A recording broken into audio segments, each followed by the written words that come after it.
What are these two unknowns, photographed in deep space by astronauts Lovell and Borman? What are they?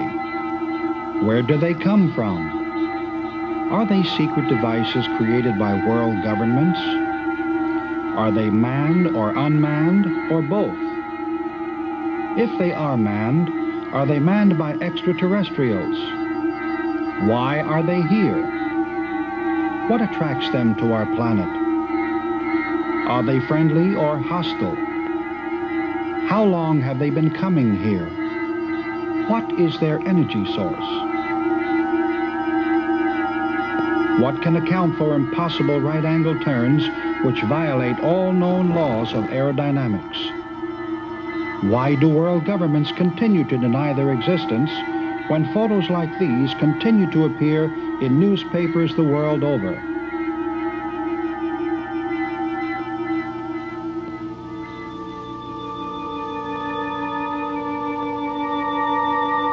I've had 315 transmissions, none of them personal.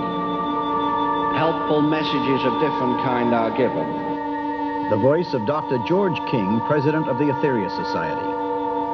There is not one single important question facing the world today that has not been answered by the space people in that 315 message transmission.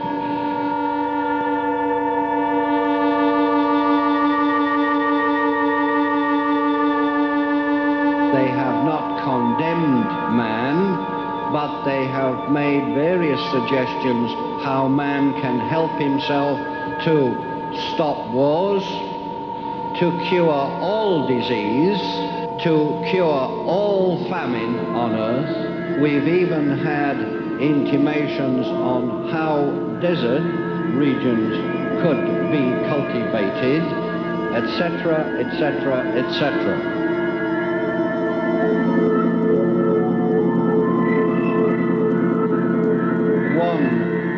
Person I met was tall, round about 7 foot.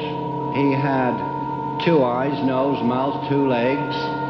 Skin was a cinnamon color, as though that skin had been tanned by exposure to long or even shortwave ultraviolet light radiation. This Earth, indeed this solar system, has been invaded several times in the past 20 years. Those invasion attempts were aborted because the 5 adepts, as we call them, fought on your behalf. You would have been utterly, abstractly powerless against the forces which did not have your interest at heart. Recorded April 1978 at the Shrine Exhibition Hall in Los Angeles, California.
In the beginning, God created the heaven and the earth.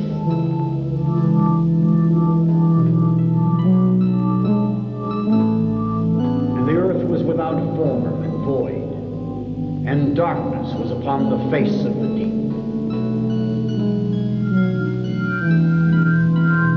And the Spirit of God moved upon the face of the waters.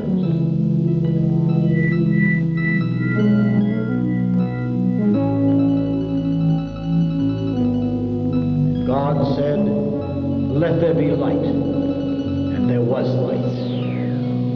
And God saw the light, that it was good, and God divided the light from the darkness. And God called the light day, and the darkness he called night. And the evening and the morning were the first day.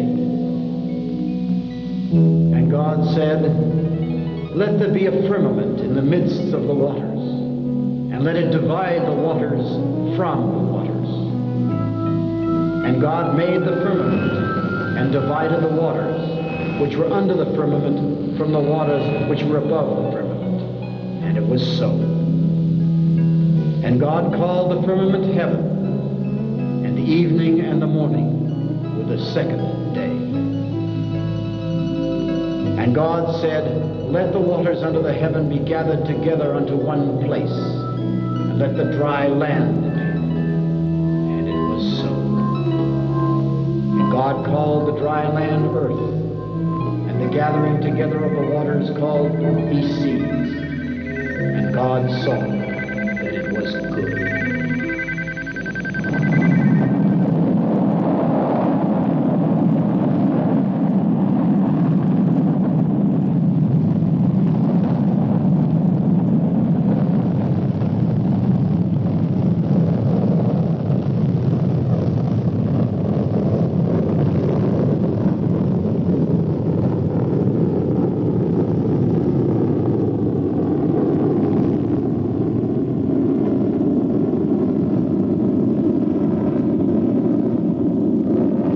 July 20, 1969, Apollo 11. Astronauts Neil Armstrong and Buzz Aldrin lift off on man's first attempt to land on the moon.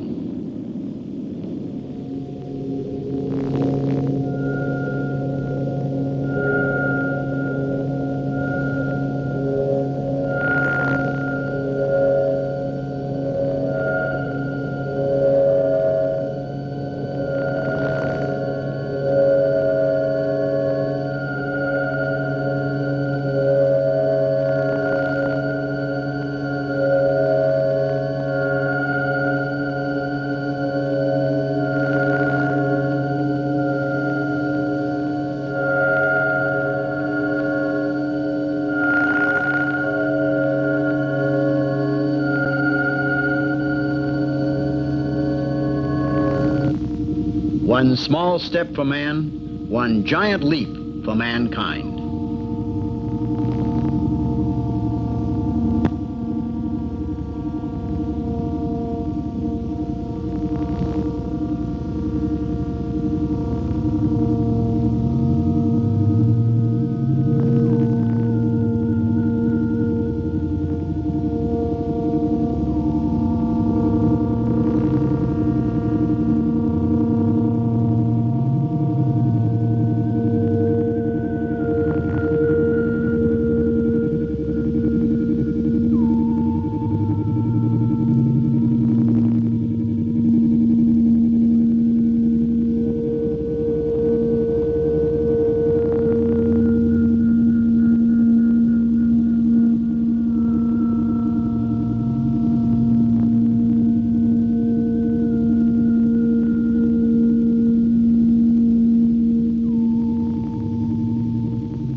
The world waited as mankind joined in anxious anticipation for the first television transmission from the moon.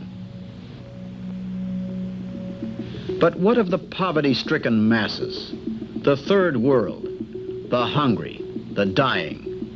What would this giant leap mean to them, if anything?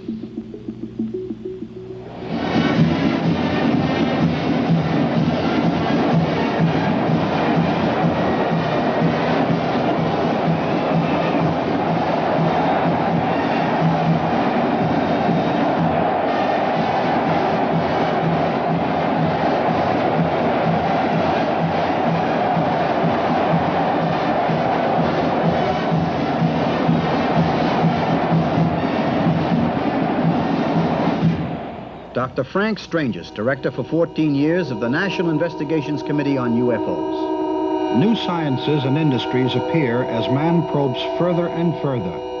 The moon is only a stepping stone to other planets, other galaxies.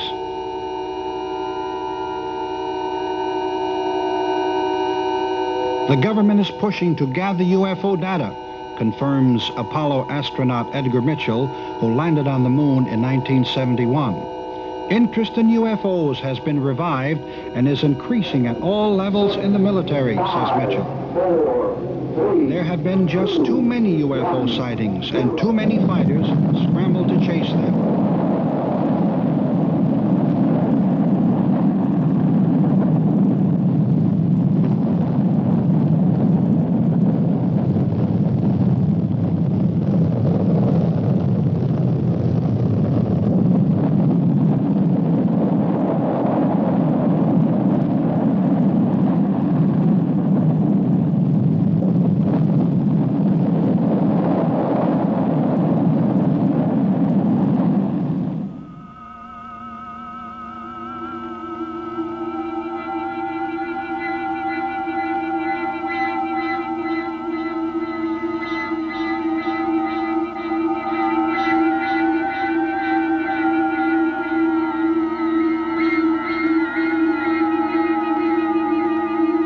Drawing boards are jammed with renderings of spacecraft with new energy sources, from atomic power to solar propulsion, designed to travel in space for years.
Man's imagination knows no bounds as he reaches out to make contact with outer space beings.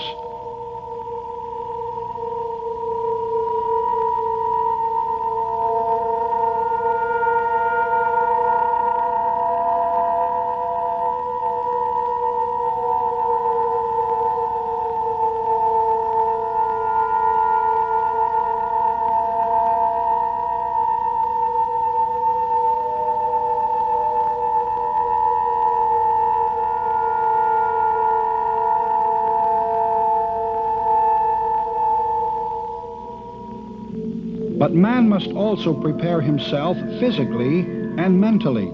He must devise protective clothing against hostile space environments.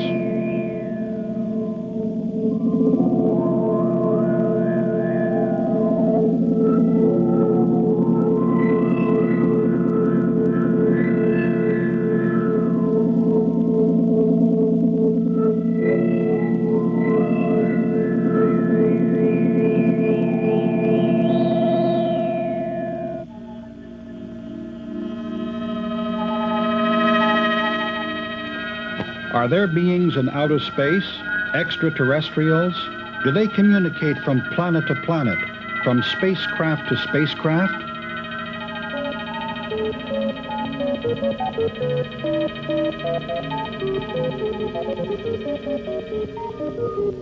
Are they trying to contact Earth physically as well as psychically?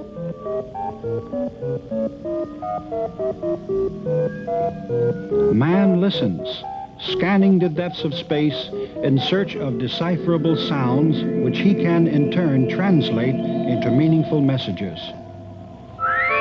These are two unidentified flying objects photographed by United States astronauts as they were making history on the fringes of outer space. These are two elongated UFOs that were photographed trailing U.S. astronauts on their way to the moon. According to a high-ranking officer at Cape Kennedy, not one space probe leaves the launching pad without being trailed by unidentified objects, as is attested to by these two unknowns photographed by Lovell and Borman. UFOs have been photographed by people from all walks of life. This particular one was taken by Dr. Daniel Fry, scientist. Sighted at night, these three unidentifieds were photographed in the skies above Honolulu, Hawaii by a housewife. Notice the close formation of this 180-degree turn, which has mystified aerodynamic experts the world over. These four UFOs were photographed by Seaman Shell Alpert over the Coast Guard base at Salem, Massachusetts. The UFOs made no sound and were not tracked by radar. This UFO was photographed over the home of an insurance executive in Seattle, Washington. Paul Villa always had a secret ambition to see and photograph a UFO. This day in 1965, he was in the right place at the right time with a camera. According to the experts, Paul photographed an instrument package or space probe, very similar to the probes that have been launched from Cape Kennedy to the Moon, Mars, and Venus. According to Paul, the space probe made no sound, nor did it land.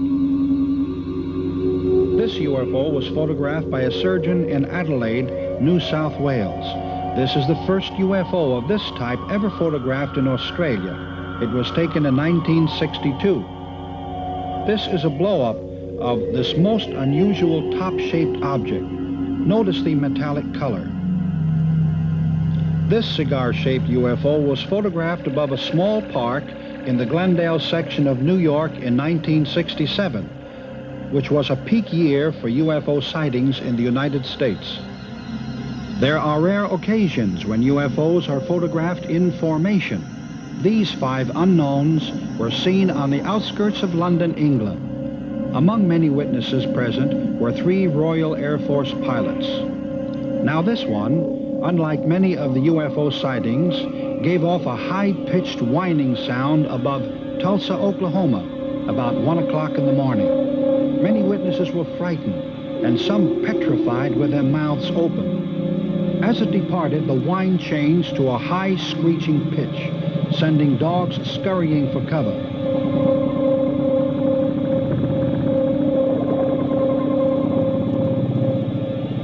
The more it increased in velocity, the wider it became. This is an unmanned probe photographed by Paul Villa on June 19, 1966, about 9 a.m., 30 miles north of Albuquerque, New Mexico. It was approximately 6 feet in diameter and made a loud buzzing noise. The UFO was accompanied by several spheres. When the spheres landed, they bounced, shot straight up, then landed again in almost the same place. The small spheres were about 3 inches in diameter. The larger ones about 6 inches in diameter. The larger spheres remained on top or close to the top of the UFO.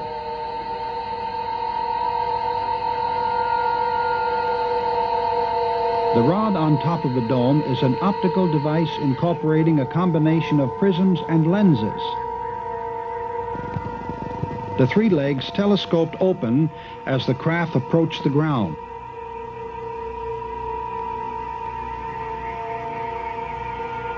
Dr. King, when did you first become interested in outer space and UFOs? It was in 1954, and it took me by surprise, actually. I had been practicing yoga for many years previous to this, but on this Saturday morning in May 1954, I was in my apartment and I heard a voice. It was in English. The voice was not in the head. This was no psychic apparition. The voice was outside of myself, and it said, "Prepare yourself, you are to become the voice of interplanetary parliament." Well, I had no idea what that meant. I knew nothing about UFOs, In those days, I had not studied them, but I had studied yoga. And I'd studied yoga long enough to realize that this was very important. And it was 8 days after this first event that I decided that the only way that I could solve this mystery, because nobody else could help me, and I tried many people, was to go into meditation myself. So I locked myself in the room, fully determined to stay there until I got some answer. Well, I didn't have to stay very long, because a man, physical, who I did recognize, he was alive in India at the time, a well-known yogi master. He walked into the room without me having to open the door, by the way. He walked across the floor and sat down in the chair, which creaked under his weight, and he told me about the previous contact I'd had, voice contact, and he gave me certain instructions. For instance, he said that you will receive an invitation from a yoga teacher in London, and you should attend his classes and so on. I have had some physical contacts as well as mental contacts. Very briefly, the mental contacts are quite unusual in a way that I precipitate a yogic samadhic condition in order to gain mental rapport with higher intelligences. But I've had also some physical contacts, and I'd like to talk about one in particular. On July the 10th, 1958, I was ordered by the Master Aetherius to present myself in North Devonshire, England, which is in the south of England. And I went there, and I was told that I must carry no metal on the body at all. So I parked the car in a certain place after I'd received further instructions, and I proceeded to a place called Stony Cross, which is overlooking a village called Coombe Martin in Devonshire. And it was at night time, 10:30 at night. I was first contacted by a being from the planet Mars.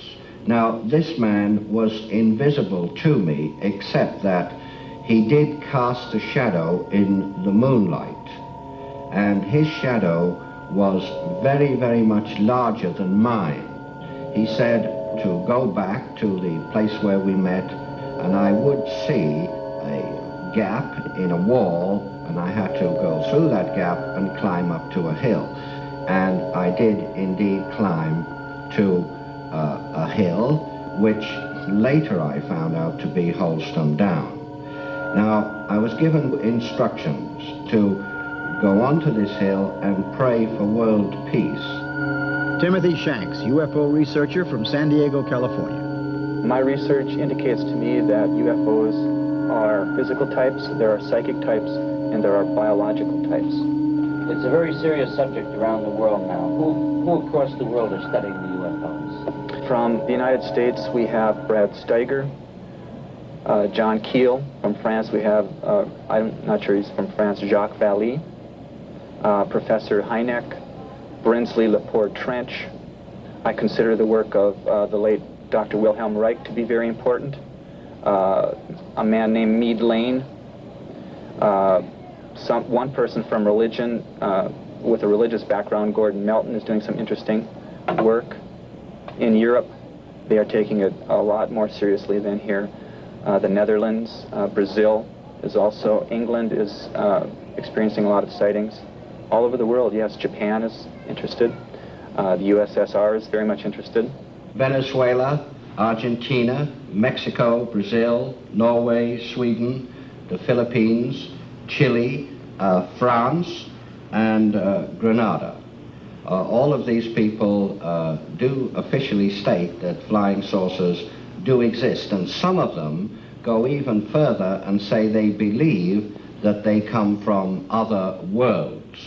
A country that does not believe in the existence of UFOs is a country of deep sleepers.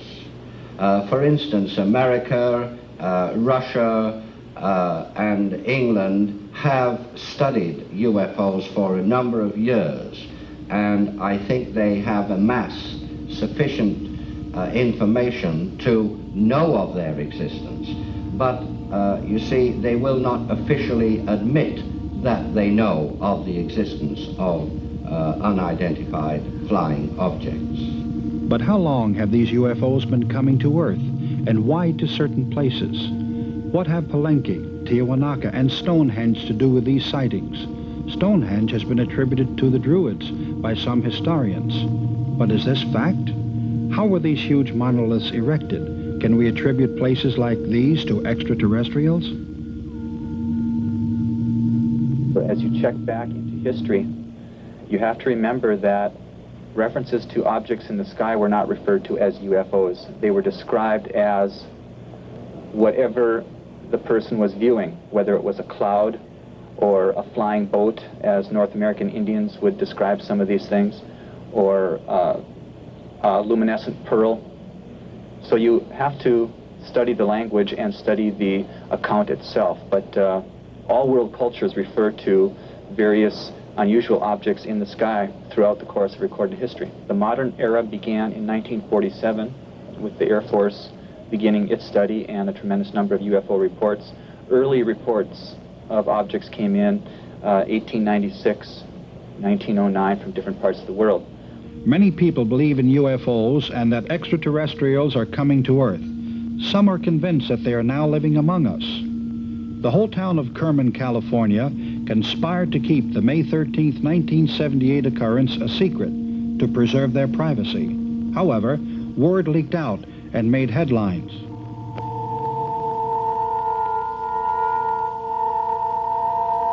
Ruth Norman of the Unaria Society discusses UFO landings and extraterrestrials from her headquarters in El Cajon, California. Greetings, Earth people. I am your Space Fleet Coordinator. I'm the forerunner for the space people who will be landing before long now on your Earth planet. I am the messenger and a forerunner and ambassador from many of the spiritual worlds and the physical planes and the astral dimensions who have come to this your Earth planet to introduce you people to a higher way of life.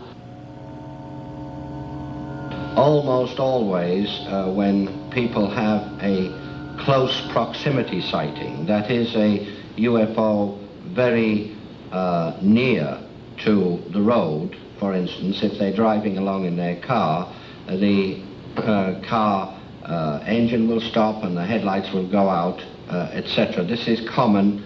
It's happened all over the world. I was sitting in a car and suddenly I had my eyes closed and I was meditating. The car was filled with a brilliant blue light, and I opened my eyes and there was no sound. And I looked up to the sky and there was a beam of light coming down towards me.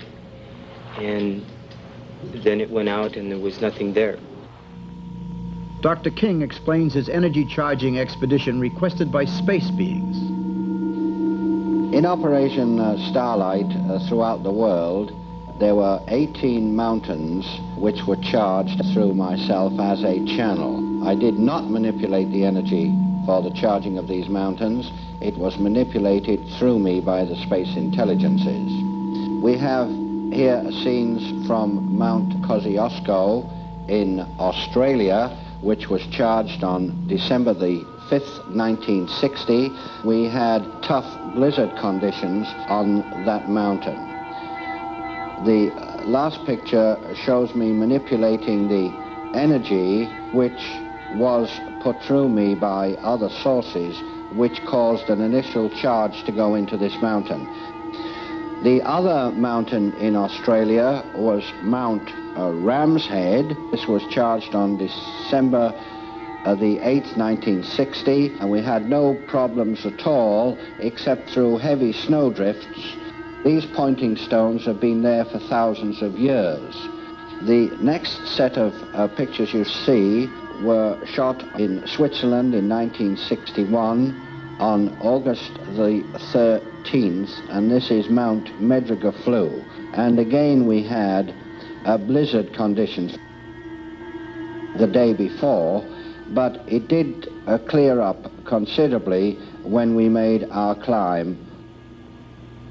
Dr. King discusses his confrontation with a UFO that occurred in Halston Downs, England, on a hillside in the 1960s.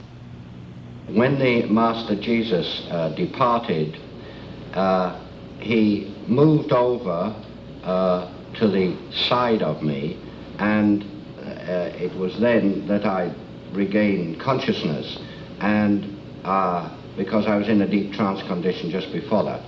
And I saw a vehicle somewhat similar to this one here, this model here, a flying saucer, a scout patrol vessel, and it came down and hovered a few feet above the earth. I'm not sure how many feet, because I kind of saw the bottom of it, and I saw the three little domes on the bottom, and I saw a bright green ray, very, very bright green ray, come from the bottom of the saucer like this, and Jesus stepped to one side into the ray and he disappeared. I believe he was taken up into the craft in that way, because I saw this craft move through the heavens and join two more craft which had been hovering there during the whole experience. It was an amazing happening. It's something which really did affect me very, very greatly. Brian Scott, Orange County, California, goes into a trance state, using his body as a telepathic channel to receive and transmit messages from a being known to him as Voltar. Our cameras recorded this as it actually happened. We have edited the hour-long session to show you a portion of this extremely incredulous and dangerous experiment. Yana, go. 020-020. We understand that the probe wishes to impart information at this time. We're willing to receive this information now.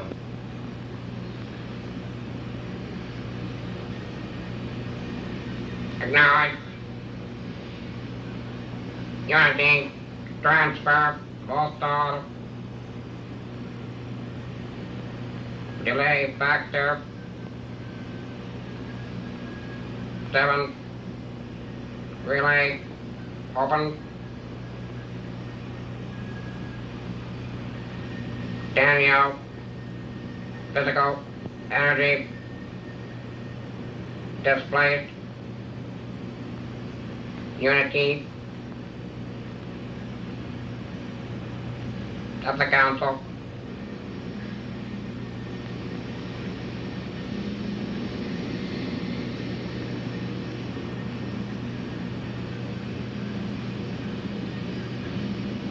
Good evening.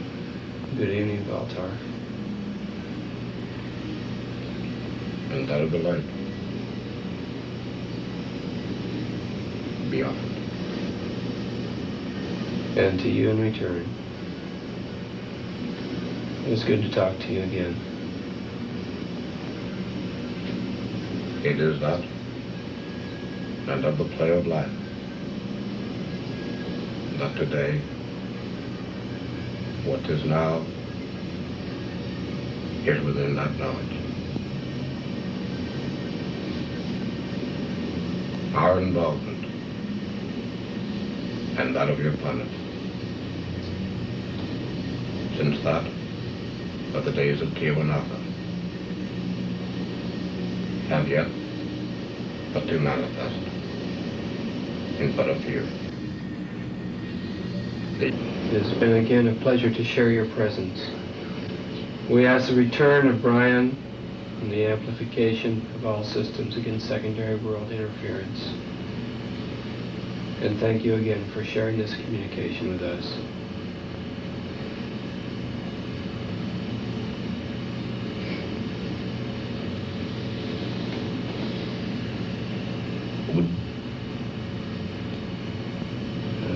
Acute. Logic. Input. Full stop. Return. Scott. Open. Lock.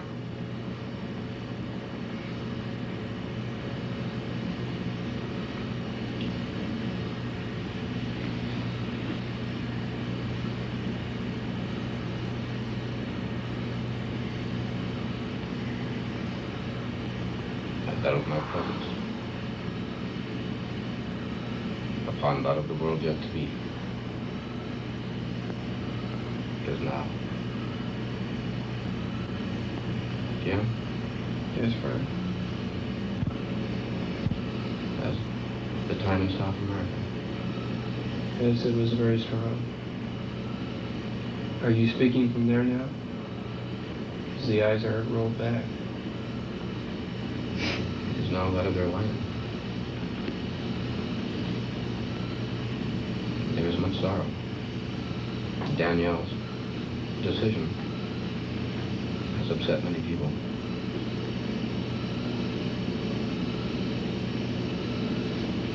How do you feel? I feel great. It's just like it was before. There is so much to learn and so much to offer. It's nice to remember what it was a few months ago. Wow. How about some air? You'll pin the needle. What was... Jeez. You were right there at the end.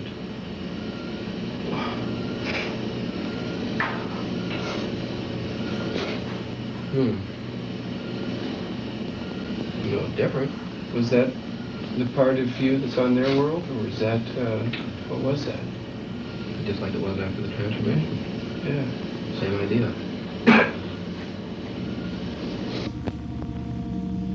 These Carillion Polaroid exposures were taken of Brian Scott before entering the trance state by Dr. Elan Neve. The dark exposures represent a normal energy level.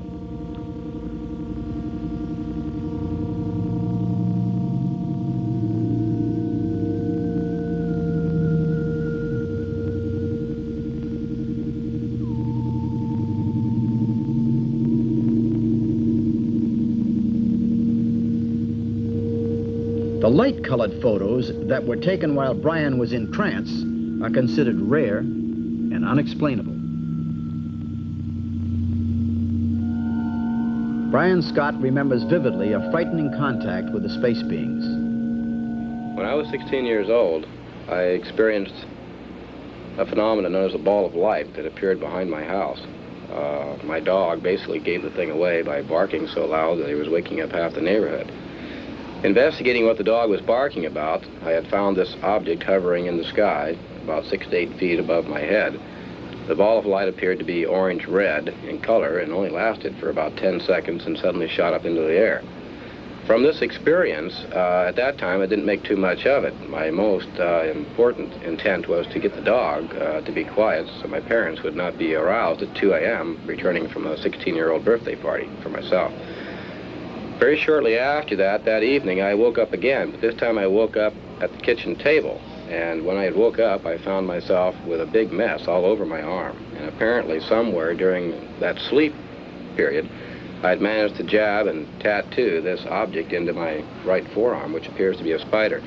From that time, we moved up to 1971, where I had an actually physical contact with aliens in the Arizona desert. It was their request at that time that I would journey to the Nazca Plains and that I would find from that the information basically to be able to bring back some of the cultural studies that were going on around the Incas and so forth and the pre-Incas. Nothing about the spider when I was 16 made very much sense. In 71, it didn't make much sense either. But in 75, when we really got into all this and started taking some of the journeys they requested me to do, we did find that some of the stuff they were talking about was being the tie-in. And apparently it became something that I myself had eventually asked, why me? Why did they particularly get into this thing with me? And I found out that it wasn't just a me situation. Apparently, to begin with, I was in the wrong place at the right time, or totally the wrong place at the wrong time. But it was based on my decision to take the next step if the information they were giving me was going to be valid at all. And once we began to research and actually dig into it, myself and a few associates, different various investigators and such from leading UFO organizations, we found out that the relationship between the spider on my right forearm and the Nazca Flames were identical. And this particular symbol ties into a technology and an energy system that is used for them to be able to travel, apparently, interstellarly between planets and stars. So what it came out to be in the very end was that the information that they were giving me was basically valid. And what they were telling me, I had some belief in what they were saying. It was from that point that I decided that if the information they could bring forth to me or through me and other people who have had an experience like this could be put together in some nutshell where we might be able to offer the information to the general public in a way where it would actually prove the phenomena as being either real or unreal, we might be able to get a handle on this UFO thing, the unknown. The unknown. The Incas, the Mayas, the Toltecs, all ancient civilizations, gone from the earth. Why? What sort of unexplainable energy forces seem to be concentrated at Nazca, Tiwanaku, Palenque, Uxmal, Tikal, Chichen Itza? Brian Scott went in and out of the trance state every few seconds while he walked these plains. Why? Are these centers of past civilizations linked to forces from outer space? Facts suggest they are. Mr. Schultzler explains the results of his encounter. A day after the encounter itself, I found that I began feeling pressure within my head, and I started seeing figures dashing out of the corner of my eye, just glimpses. And then I began to find that I could concentrate, and I began to see flashing colored lights. Later I found that I could actually see the forms, and they are what people refer to as spirits. I found also that my eyes began to change, and that even in looking in the mirror, I found that they began to take on a more hypnotic type of stare. And others related this experience to me, that they had noted these changes. Dr. King discusses the origin of mankind. The planet we are now living on was populated by a very advanced culture called Adamic man. Hence the Adam and Eve part of the Bible. The people who came to this planet came from a planet called Maldek that used to orbit between Jupiter and Mars, and there was an atomic explosion on Maldek which blew the planet to pieces. Now, they had to be reborn somewhere, reincarnation being a fact, not a theory. And also, there's no such thing as death per se. There's only death of the physical structure, but the thought and the soul and spirit do not die. So they had to have a life experience. So they were reborn gradually throughout the hundreds of centuries onto this planet Earth. Now, all that's left of Maldek is the asteroid belt. And it's a very interesting thing to note that just lately scientists have discovered pieces of meteors which they know come from the asteroid belt, and some of these meteors contain elements, minerals in the exact amount as found in the human body. And these minerals are petrified into the rock pieces, which prove that ancient man, before he came to this planet, had a similar physical structure to what he has today. These unidentifieds, photographed in various parts of the world, are being monitored by many governments. who only secretly will attest to their existence.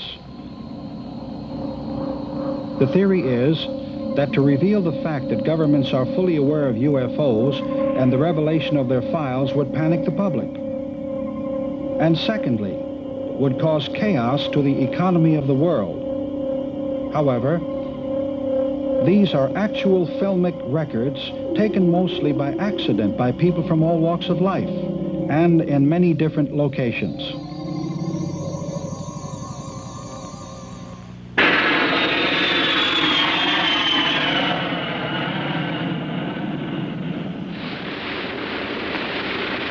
The date, Tuesday, June the 24th, 1947.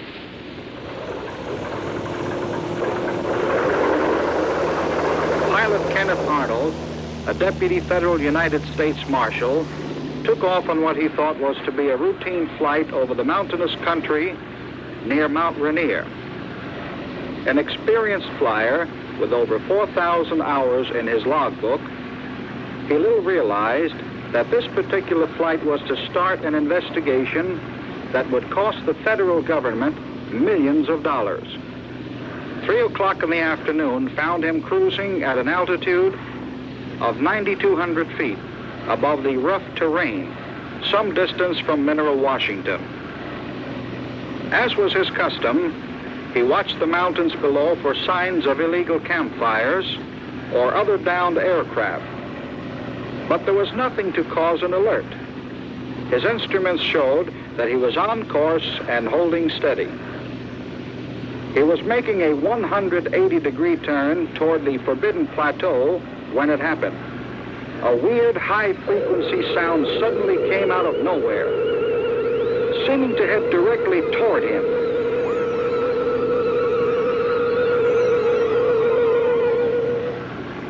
Arnold banked his plane sharply, thinking he was buzzed by some new type of jet fighter. Leveling off, he tried to sight the offending jet and perhaps get a number or description to report the incident. A mid-air collision over these rugged mountains meant little chance of survival. He checked his instruments again, and to make sure that he had not drifted into another flight lane, a lane used by experimental aircraft, he was still on course. Then, without warning, it happened again. Arnold pulled up sharply as the weird sound engulfed him. Only this time he saw what had buzzed him. Far to the left and toward the north, a formation of very bright objects moved through the sky in the vicinity of Mount Baker. They were flying at a fantastic speed, their silvery outlines clearly visible against the dark mountains. The strange saucer-shaped objects flew in an echelon formation, and then, gaining altitude, shot off into the blue and vanished.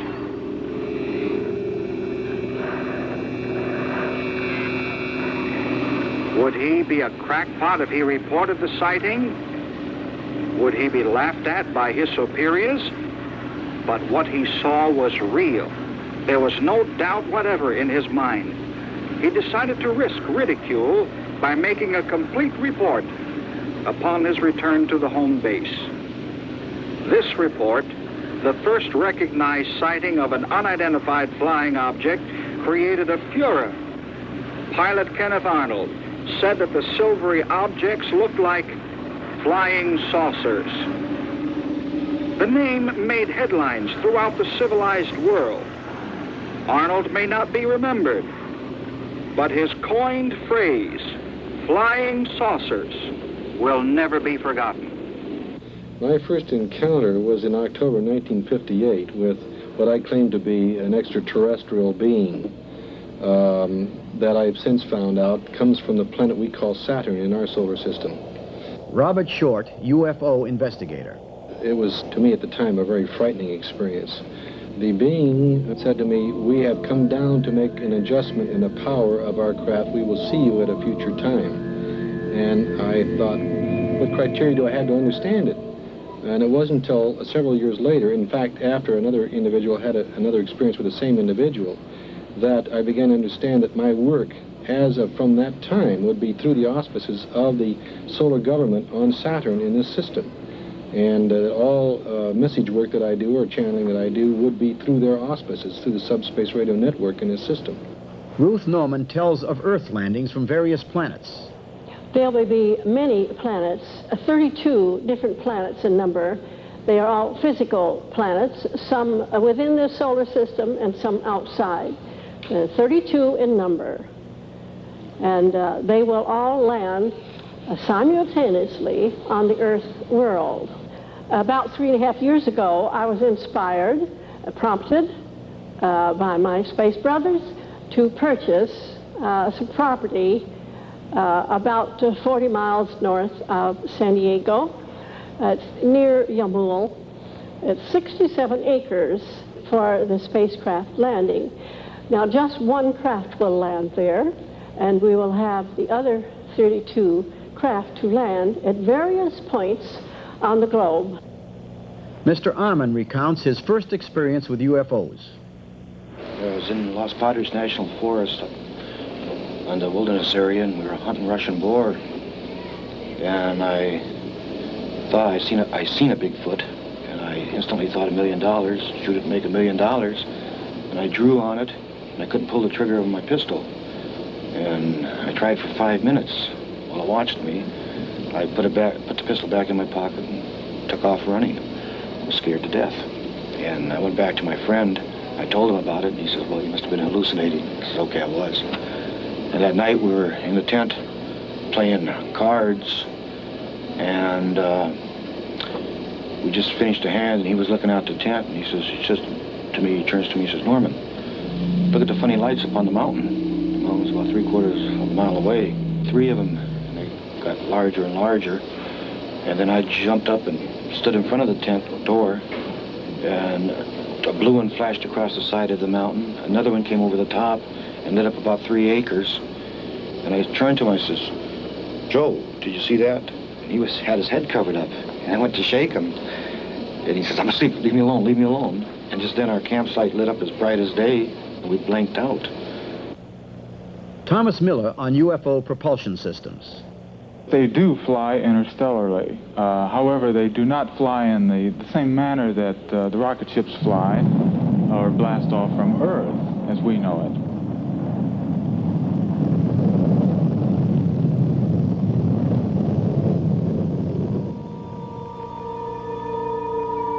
They use the electromagnetic lines of force which permeate the universal substance of this galaxy.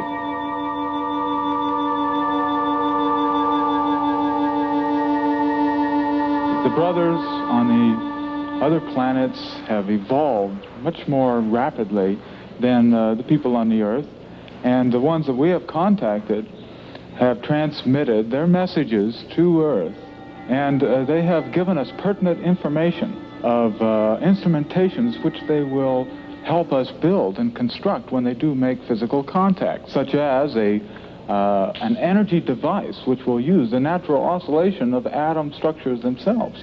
We will be taught how to arrange the vibrancy of the atoms to extract natural energy emanations from the very atom substances and siphon them off into power stations. And it will be a free type of energy. Mr. Schaffler reveals more about his encounters and how it affected his mind.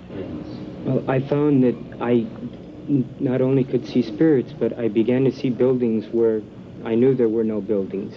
I could see grids in the sky, just patterns of energy. I saw auras off of chairs, off of houses, off of literally everything I saw at nighttime, just before sleep or while I was in a sound sleep, that I would be woken up and I could hear as though someone was talking to me, as clear as if you were talking to me now, telling me that I should go to these different places for different experiences. They will be landing very soon. As soon as the Earthman himself steps up his consciousness and receives the Space Brothers in an open, receptive way where they would lay down their weaponry, where they would lay down their hatreds. Because the Space Brothers bring a whole new science of life, a whole new way of life, which will change and restructure society as a whole. And we will start to tear down the various prejudices which we have had, not only among ourselves, but against life on other planets, life on other worlds.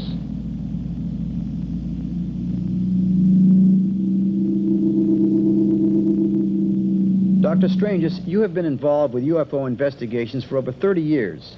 If alien beings were to land, do you think they would be friendly?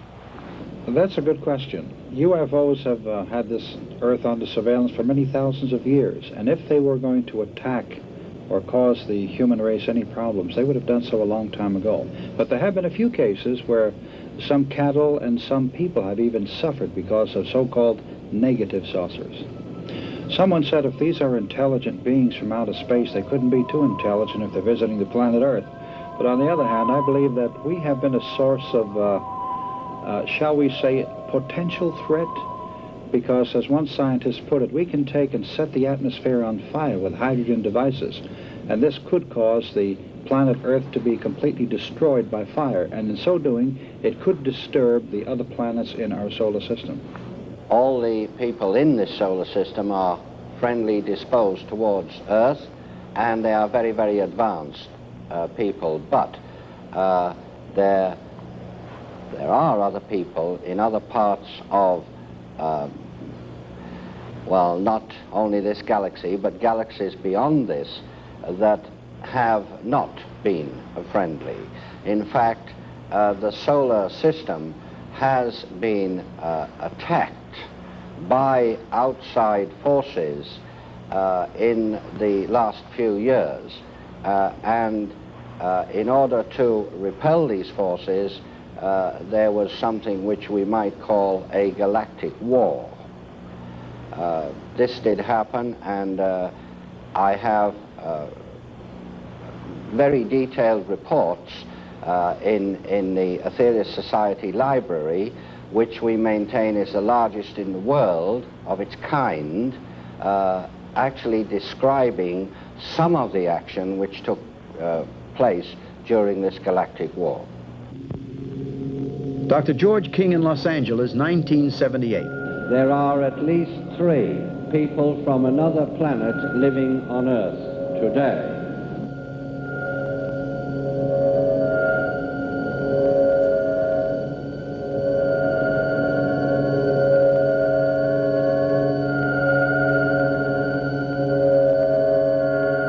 These 3 people are living in Earth's physical bodies.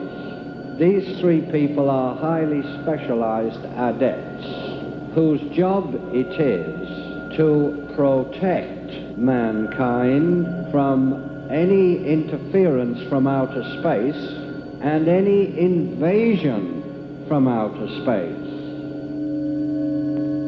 The predominant UFO seems to be saucer-shaped, as attested to by this picture taken by Paul Villa. You are witnessing a most amazing UFO film. It was viewed by the United Nations Outer Space Affairs Committee, the Congressional Hearing Committee on UFOs, and by the government-sponsored UFO investigation conducted at the University of Colorado, where the film was also viewed by the late Dr. Werner von Braun. This 16-millimeter film was shot by Dr. Daniel Fry, a fully qualified scientist, and has been judged as a most valuable contribution to UFO authenticity. Experts have concluded that UFOs may have different planetary origins. If space beings exist, and they do travel in these space vehicles, there is nothing to prevent them from inhabiting various areas on this planet. Our egos would have to be enormous to think that we are the only intelligent beings in the universe. This picture was taken in France in 1967. It remained motionless for 4 minutes. These 2 UFOs were photographed over Taormina, Sicily. They remained silent and changed position 4 times before vanishing. This photograph was taken during the International Geophysical Year by an officer in the Brazilian Navy. These objects were seen coming out of a cigar-shaped vehicle in Morristown, New Jersey. Early one Saturday morning, Mr. George Stock was aroused by his sons shouting, "There's a flying saucer above our house." This was in New Jersey. Some UFOs are motionless while others revolve. Dr. King, have any creditable writings been done on extraterrestrials and flying saucers? Yes, indeed. There certainly is. It's called the Holy Bible. It's one of the best flying saucer books ever written, as a matter of fact, although it wasn't written for that purpose. It's filled with accounts of extraterrestrial visitors and vimanas and lights in the sky and flames in the sky. And we are informed by the Cosmic Masters that the Star of Bethlehem was indeed a flying saucer. It could not have been a star, because if any star had moved through the heavens and suddenly stopped in the position that the Star of Bethlehem did stop, this would have upset the gravitational field of the whole solar system. And we'd have probably had a tremendous disaster, certainly on Earth, if not on other planets as well.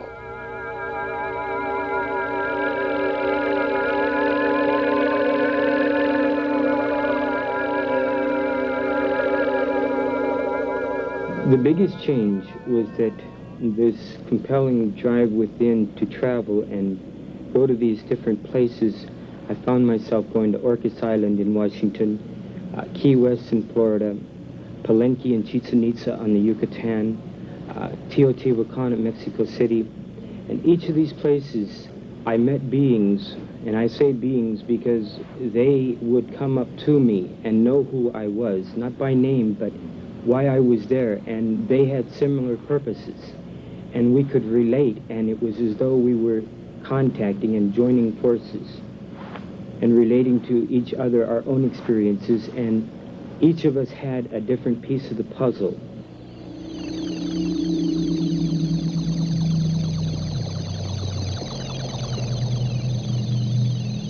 Alan Michael reveals his first encounter with alien beings and discusses his visit to a UFO. The first one, I was enveloped in a shaft of light. And as I went up this shaft of light, I just looked back, saw my body, and went right up out of it, right up the shaft of light into a mothership in outer space. This was a ship I had incarnated into this body. I was just returned to be with the people I was with before I came here in this body. There are some 2 million people in telepathic bodies on this planet now, making ready to receive Earth people, to bring them into the kingdom of God.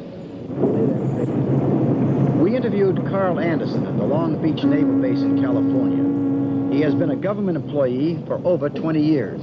He presented one of the most unusual UFO encounters on record. Space people describe how the ship was propelled. Yes, they told me all about the propulsion of the ship. In fact, they told me that the interplanetary spacecraft are what we've come to call flying saucers, and they told me that the craft was essentially a flying electrical motor. The field coil turning in one direction, the rotor or the armature going in the opposite direction, propelled by a power in the center, such as a battery of a type which we're not familiar with. They told me that when these two counter-rotating sources revolve to a speed relative to the Earth as it turns in its axis in relation to its mass, that it becomes weightless due to the fact that the electromagnetic lines of force thrown off by the craft repel the magnetic lines of force that the Earth creates, and thus propel it away from the Earth's surface. Now, by reverse polarity, this can be made to attract and thus pull back toward the planet again.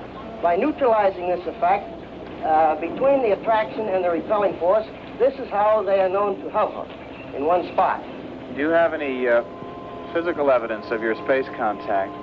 Yes, a crystal stone was presented to me as a keepsake or a memento, and I have had this little stone to Germany with me in 1960 when I went over there after this contact. It has been analyzed by spectrographic analysis, and the experts from Heidelberg University claim that there are properties to be found in this stone that are not to be found on this earth.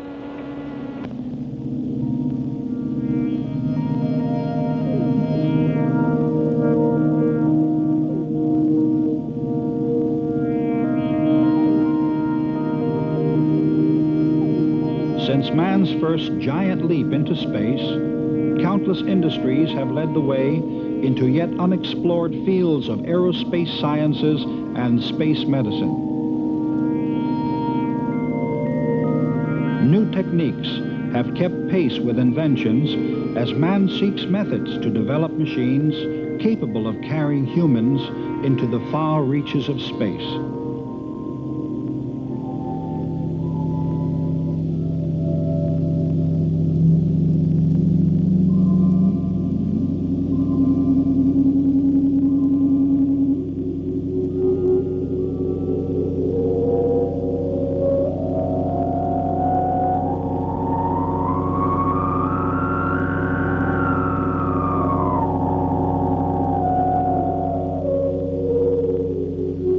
Mr. Sherburn, would you please explain how your model corresponds to UFO propulsion systems and how it ties in with the reported rapid and erratic movements of flying saucers? Yes, this model relates to flying saucers in three ways.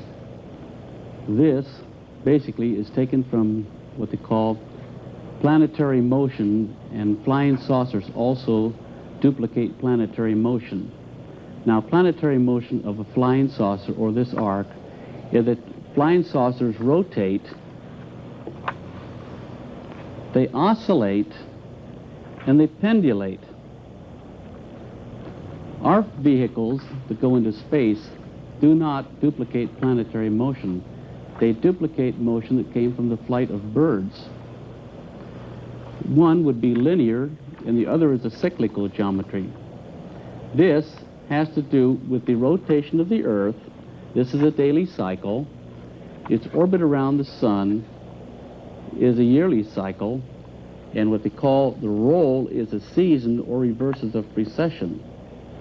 And this duplicates flying saucers and also upsets our concepts of gravitational forces, because this is a pendulous force that overcomes what we consider inertial force and reverses rotation in violation of our laws of motion.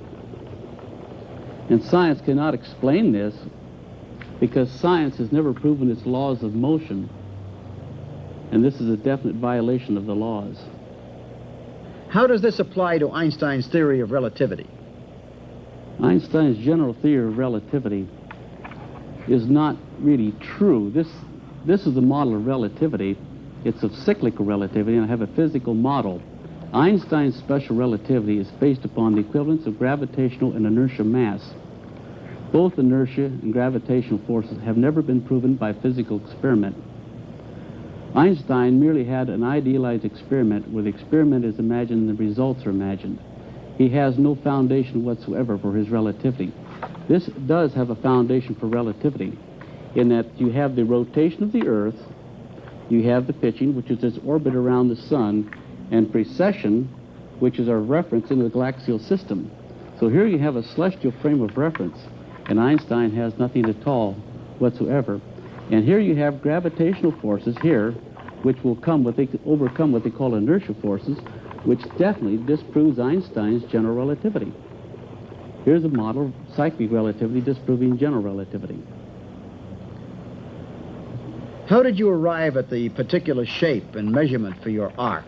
And how does this configuration relate to motion sickness as we know it? These were taken from the dimensions that God gave to Noah from the book of Genesis.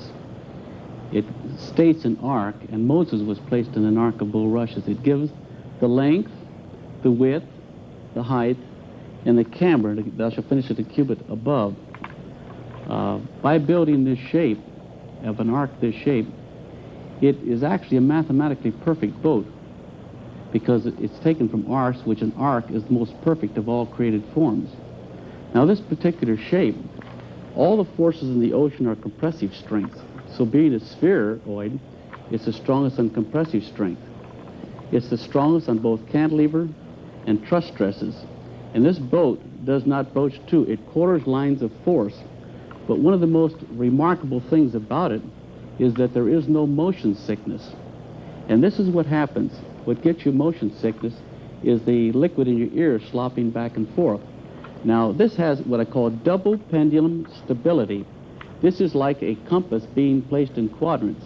So when this is in the ocean can move around it, and the boat will always remain perfectly stable, where any other type of boat will broach to in the seas and start rolling and get you sick. So this boat, if you're going to put a large amount of passengers in it to withstand a storm, this is the shape that I would use. And it would also be a perfect survival craft in the form of kayak today. Say we had an atomic blast and you had to get out of the cities, this is the shape I would use.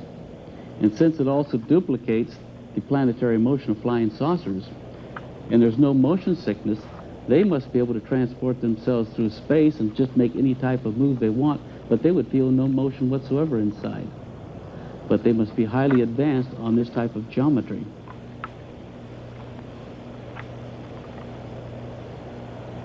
Dr. Ilan Neve explains the method of photographing energy from objects and the human body through Carillion photography. Carillion photography, or the way I prefer to call it aura photography, basically registers on film the energy emanation from an object, and very often the way it is used, the energy emanation from the human body, most often from the fingers, because this is one of the easiest things to shoot. May I ask exactly how you interpret the colors that you get from these fantastic photographs you take? This is a typical question from a Western mind. Exactly. I am afraid I couldn't give you an exact answer because this is still not an exact science, although some scientists attempt to make it an exact science. Colors can be interpreted in different ways depending on the person, depending on the interpreter, and depending on the intensity and the quality of the color. So there is no scientific chart by which everybody can go and say, well, that means that you are sick, that means that you are angry, that means that you are well. But there are some standards, some guidelines. For example, certain type of reds may indicate anger.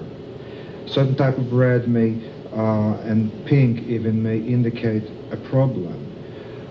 Blue and white usually manifest calmness. The problem with questions that require exactness is that this type of things are not always exact and they are not scientific, although some Carillion photographers try to make it scientific, because colors can be interpreted in different ways. There are different methods of interpreting them, and in the final analysis it depends on the quality of that particular color and on the interpretation and on the subject. For example, red can be interpreted sometimes as anger, as release of some negative qualities, even as disease. But some type of red, under certain circumstances, may indicate sexual arousement and possibly a positive flow of energy and vitality. As a rule, however, colors such as blue and white are considered very positive. They are spiritual colors, they're colors of healing, they're colors of enlightenment. Dr. Neve, in these colors and everything, does this explain some sort of radiation or force that could be connected with UFOs in any way? Yes. Those people who work with Carillion photography, quote-unquote scientifically, usually would use slides, and the slides would focus mainly on the corona, the emanation from the fingers, and I don't think they would dare making any connections. However, for that reason, I, being a parapsychologist and a metaphysician, I use Polaroid pictures because they are rather sensitive and you can photograph more than one finger at the same time. And the background that appears on those photographs seems to give me as much and more information than the mere emanation of energy, like halo-like or rings of energy that come out typically from fingers on period photography. So I would say yes, metaphysically speaking. We have some very interesting, some people call it weird experiences, where we actually get faces on film while all you exposed were fingers. And in fact, we had cases where students focused on trying to bring to them a guide. And as you know, a guide can be a spiritual guide. It can be actually a being from a different planet that is guiding, overshadowing this earth. And actually faces, recognizable faces, would appear. Sometimes we had even more strange experience where faces that were similar to the person of photograph appeared, which may establish some kinship. In other words, I believe that there are two basic types of aliens, of people from another place on this earth. Some of them are people, or rather beings, that know, they had the experience, the knowledge, the memory of coming in, let's say, with a spaceship and landing on Earth. But more often, these are people who were born, like you and me, from a father and mother, human father and mother, and their being alien manifests in terms of an energy inside a human body. All right, that's all. Now pull your hand out now and close it so light doesn't come in. And here's your picture. It is developing right now. Okay, it's going to get darker and darker. And while it is getting darker, I would like you to think about that question, about that problem that you had while I was shooting it. Because even now, you are affecting the changes, because this is sensitive. There's a chemical change going on, and the energy that comes from your mind in form of thoughts and expectation does affect it right now. And I want you to be in touch with what you feel, because this is just like dream interpretation. I don't right away take a book and says, well, water means life and fire means love, whatever. I first of all find what it means to you individually. So get in touch with any kind of association, even if you think that it makes no sense. Now I'm checking now briefly with this psychic responder the energy flow from your chakras or your psychic centers. So this is the crown chakra. This is where you would usually get your communications from different dimensions, you know, like through your dreams or with being from outer space if they did not come to you in a physical form. Now, think right now for a moment about the problem that you were thinking about before. Now, immediately, it will start changing into negative. You see, now think again, think now about the positive, about the solution of this problem. Honestly, I'm not doing anything consciously to it. You see, it is turning now positive.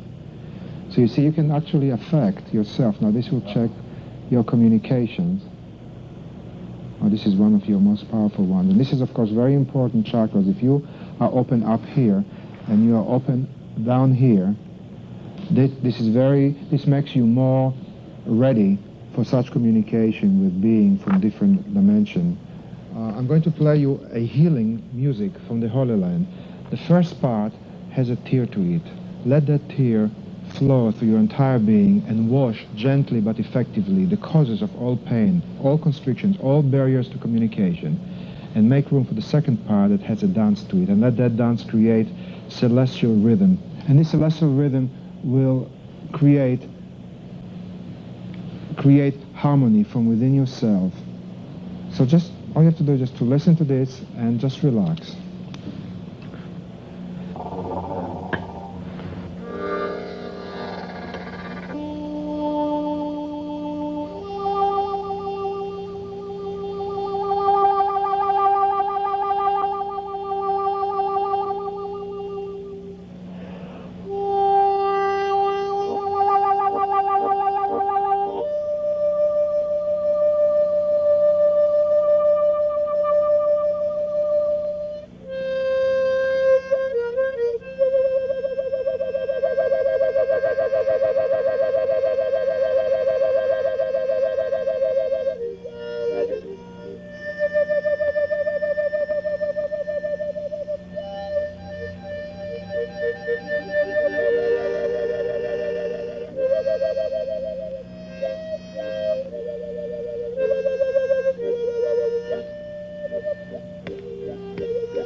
the great life force flow through every atom in your body, through every subatom, through every process or probability of processes known or unknown to you or to science, and bring everything within you, in all dimensions and in all levels, into harmony, so that the guidance can flow through you, so that you can get in touch with everything. And so it is. And when you're ready, you open your eyes and be wide awake, feeling it being perfectly well and perfectly one with all. Dr. King, can you tell us something about ancient civilizations on Earth and their relationship, if any, to UFOs and space beings? Yes, there were ancient civilizations.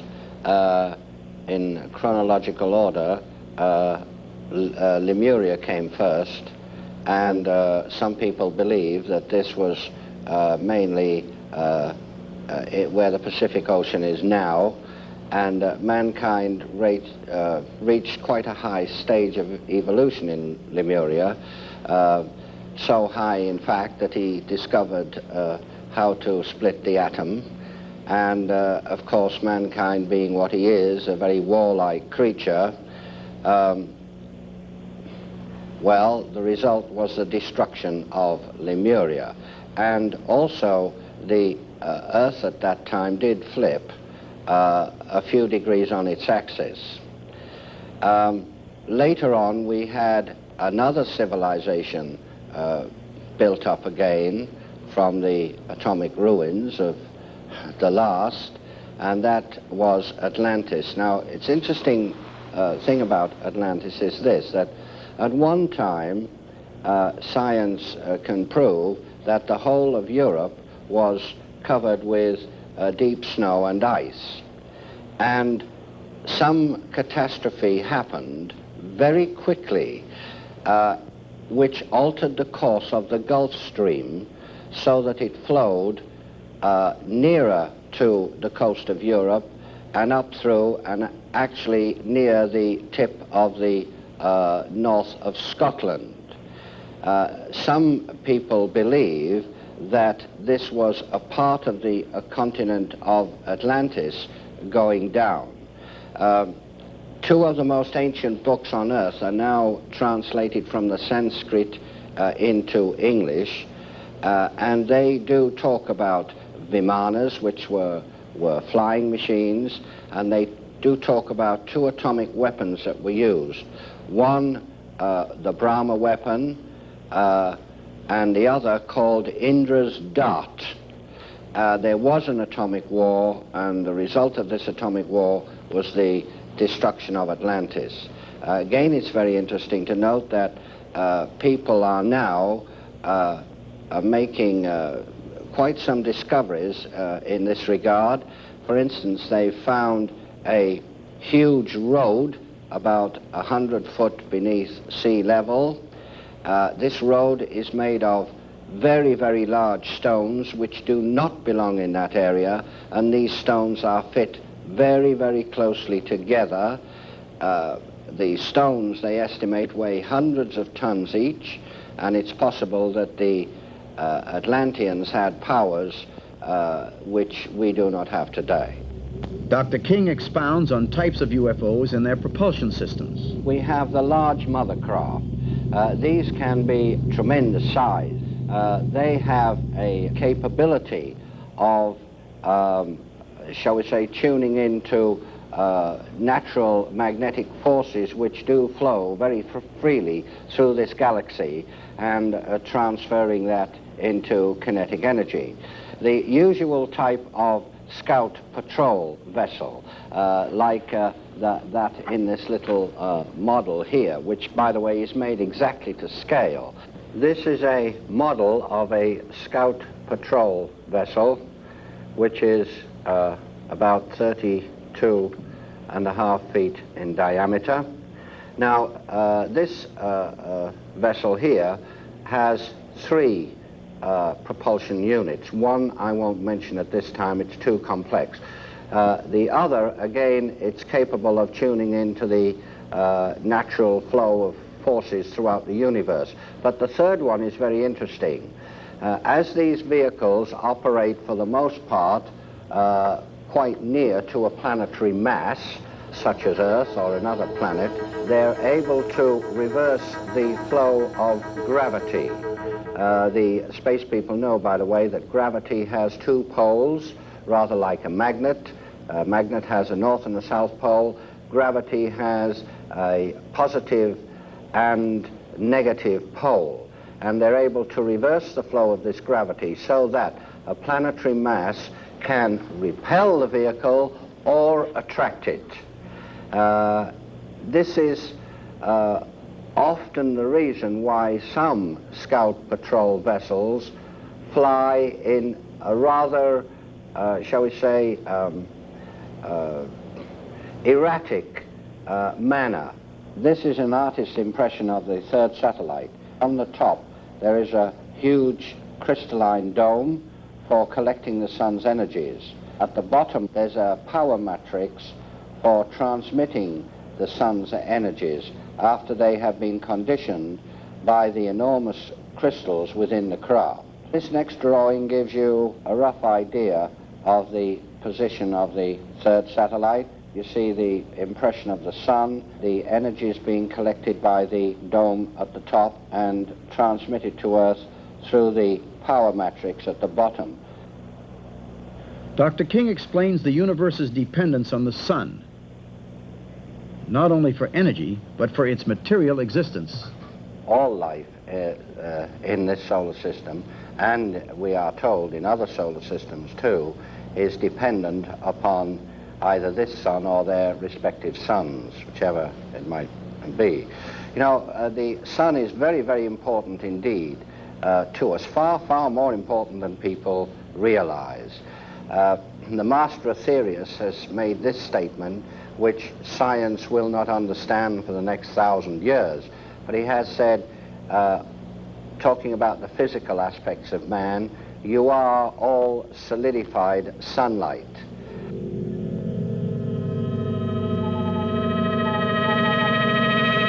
UFOs have been sighted over every nation in the world, reports Dr. Frank Stranges. The National Investigations Committee is a group of individuals throughout the world that's solely dedicated to scientific research, evaluation, and investigation of UFOs, and it's also open to the public.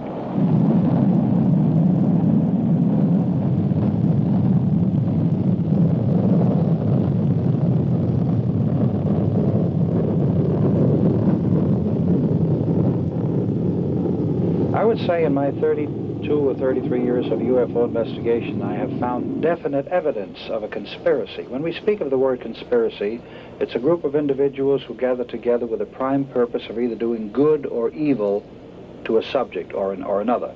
As far as UFO conspiracy is concerned, yes, there are forces at work to squelch all valid UFO material. The United Nations has gone on record as saying that they would favor open hearings, open investigation, but the first nation to object was the United States, and this is rather comical. However, the United States Air Force still contends that UFOs do not pose any threat against the security of the United States, nor does it represent any more advanced technology other than we can meet.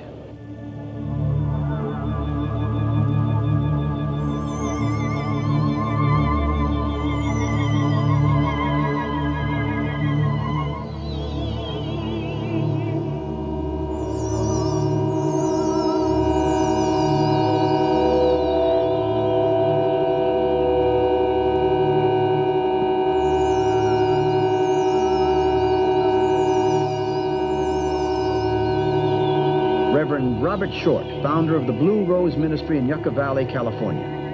I believe that they want us to understand that basically, coming right down to it, we really are one race of people, united under one supreme being or created life they call ageless life, Almighty God, Father of lights.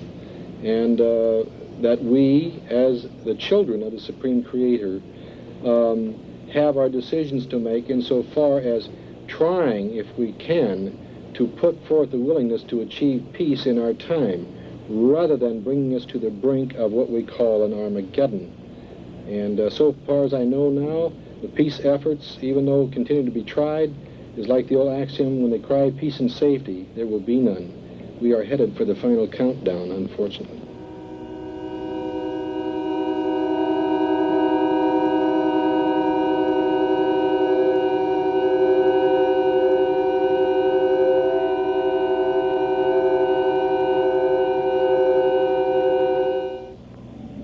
The producers wish to acknowledge with profound thanks the cooperation of the following people, without whose help this film could not have been made. Jim Frazier, Dr. George King, Dr. Frank E. Stranges, Ruth Norman, Reverend Robert Short, Dr. Elan Neve, Brian Scott, Gabriel Green, Dan Fry, Thomas Miller, Mr. Schaufler, Mr. Armin, Alan Michael, Carl Anderson, Timothy Shanks, Charles Sherburne, Sarah Nickerson, William Young, and Steve Shutak.